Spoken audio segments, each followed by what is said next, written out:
Pagi anak-anak, baiklah kita ketemu kembali dalam pelajaran sejarah kelas 9. Sebelum mulai, marilah kita berdoa menurut kepercayaan kita masing-masing. Semuanya anak ibu, doa dimulai. Doa selesai. Hari ini kita ketemu kembali dalam pelajaran sejarah. Baiklah anak, materi minggu yang lalu mengenai terbentuknya Tentara Nasional Indonesia, halaman 20-24. Materi hari ini perundingan Linggarjati, halaman 26-29.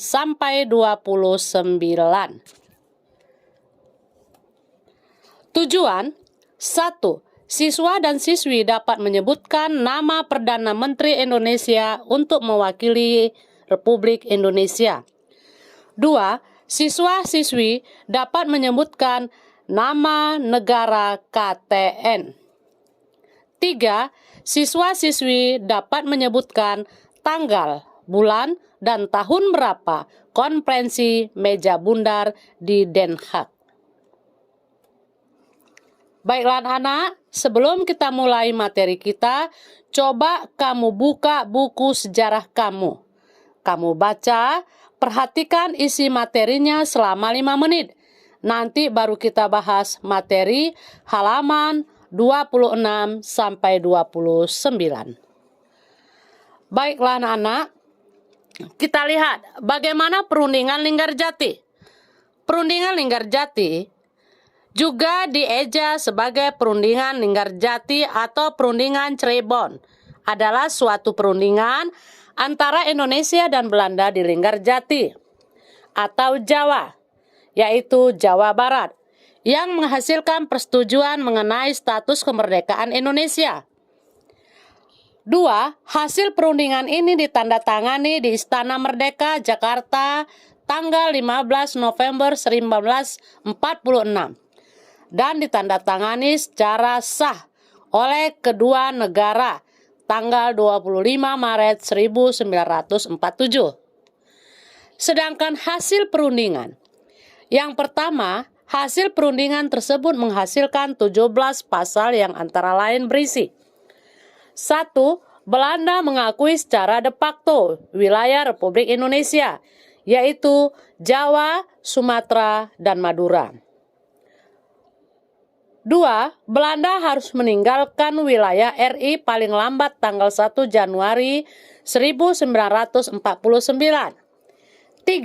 Pihak Belanda dan Indonesia sepakat membentuk negara Republik Indonesia Serikat atau disebut dengan negara RIS. 4. Dalam membentuk RIS, Indonesia harus tergabung dalam Persemakmuran Indonesia, yaitu Persemakmuran Indonesia Belanda dengan mahkota negeri Belanda sebagai kepala Uni.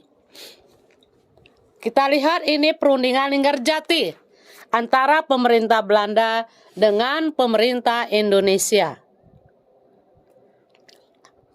Setelah perundingan Linggarjati, ada pula perundingan Renville. Isi perundingan Renville: 1. Setelah melalui perdebatan yang cukup lama, akhirnya dihasilkan 3 poin kesepakatan antara Indonesia dan Belanda. Berikut isi perjanjian Renville. 1.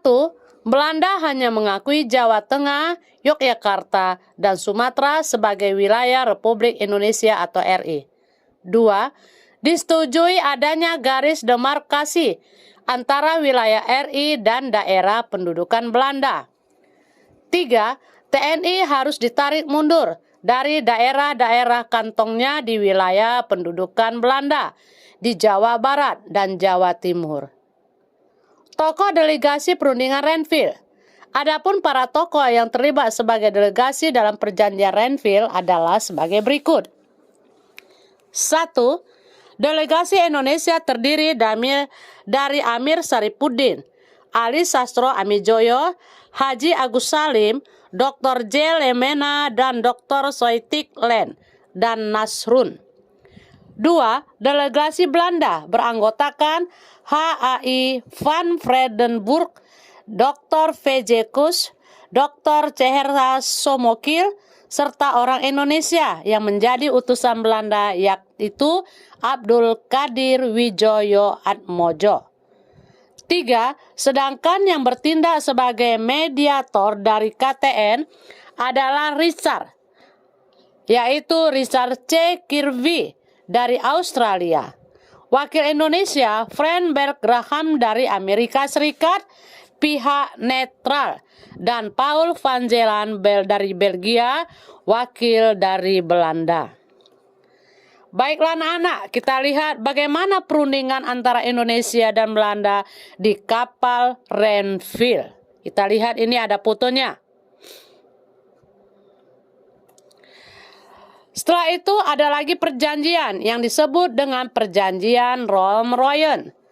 Isi perjanjian Roem-Royen: 1. Memerintahkan pengikut RRI yang bersenjata untuk menghentikan perang gerilya. 2. Bekerja sama dalam mengembalikan perdamaian dan menjaga ketertiban dan keamanan. 3. Turut serta dalam konferensi meja bundar di Den Haag dengan maksud untuk mempercepat penyerahan kedaulatan yang sungguh lengkap kepada negara Indonesia Serikat dengan tidak bersyarat. Kita lihat bagaimana dampak perjanjian Roem-Royen. Ada 6. 1. Pengembalian pemerintah RI ke Yogyakarta dilaksanakan pada 24 Juni 1949. Kedua, pasukan Belanda akan ditarik mundur dari Yogyakarta tanggal 1 Juli 1949. 3. Pemerintah RI kembali ke Yogyakarta setelah TNI menguasai keadaan sepenuhnya di daerah itu. 4. Mengenai penghentian permusuhan akan dibahas setelah kembalinya pemerintah RI ke Yogyakarta. 5. Konferensi meja bundar diusulkan akan diadakan di Den Haag atau Belanda. 6. Yogyakarta baru sepenuhnya ditinggalkan tentara Belanda tanggal 29 Juni 1949.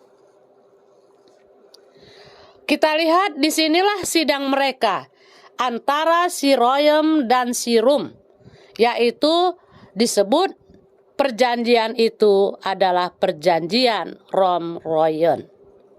Baiklah anak-anak, dari materi kita di atas tadi tentang perjanjian Renville, Linggarjati, Roem-Royen, kita lihat kesimpulannya ada 3. 1. Nama-nama anggota untuk dari perundingan Linggarjati seperti Muhammad Rum, Susanto, Tirto Rajo, dan Aka Gani. 2. Negara KTN seperti Amerika, Australia, dan Belgia. 3. Konferensi meja bundar dilaksanakan di Den Haag tanggal 23 Agustus sampai 2 November 1949. Baiklah anak-anak, setelah materi dan kesimpulan Ibu berikan, di sini Ibu berikan tugas untuk klien. 1. Tuliskan isi hasil perundingan Roem-Royen.